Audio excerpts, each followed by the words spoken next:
let's turn to the subject that my sense is you're most passionate about, which is the sources of return that are not dependent on typical risk premia, on returns of stocks or bonds or credit, et cetera.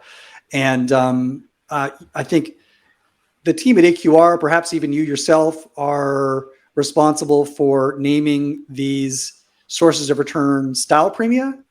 And so that's great. And sort of differentiating from the kind of Fama French factor terminology. Actually, I'm a little curious.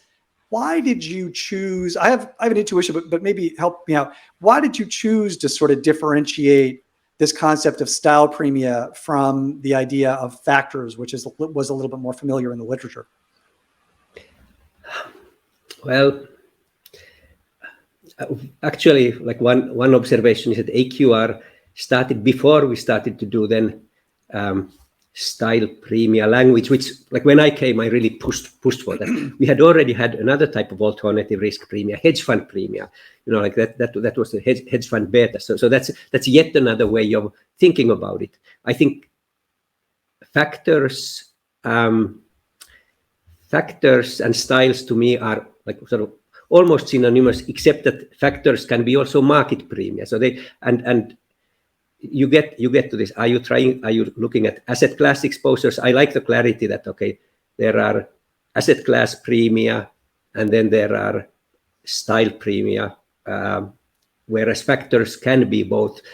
In when I was studying equities, bonds, and actually, like in Fama French language, market, term, and def are factors, and then you add to that things like value and size, and which are also factors. So again, I like the clarity of saying that styles are a different thing than market-based factors.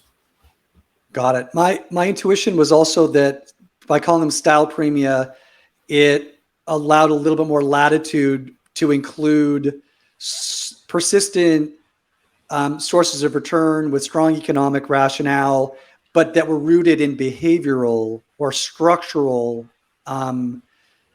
causes, as opposed to being explicitly related to risk. I know that under the Fama French framework, he was extremely insistent that everything had a risk explanation. But I think style premia allows you to sort of relax that definitional constraint.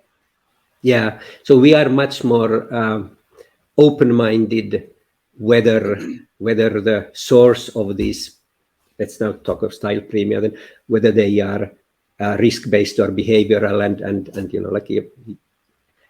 like I think something I say in the book is that there are so many explanations already in the literature that you can sort of think of theory mining as much as data mining. Actually, more of that than I think you can't really criticize these styles for that they are due to data mining, because when you study them over time in different asset classes in different regions and so on, the evidence is so persistent, pervasive, and robust that it just can't be that.